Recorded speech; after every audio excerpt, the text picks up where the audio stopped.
లక్ష్మీదేవికి ఎంతో ఇష్టమైన అష్టదళ పద్మం ముగ్గు ఎలా వేసుకున్నానో మీతో షేర్ చేసుకుంటున్నాను.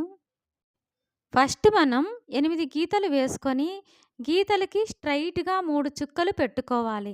ఒకే విధంగా పెట్టుకుంటే ముగ్గు రౌండ్‌గా వస్తుంది.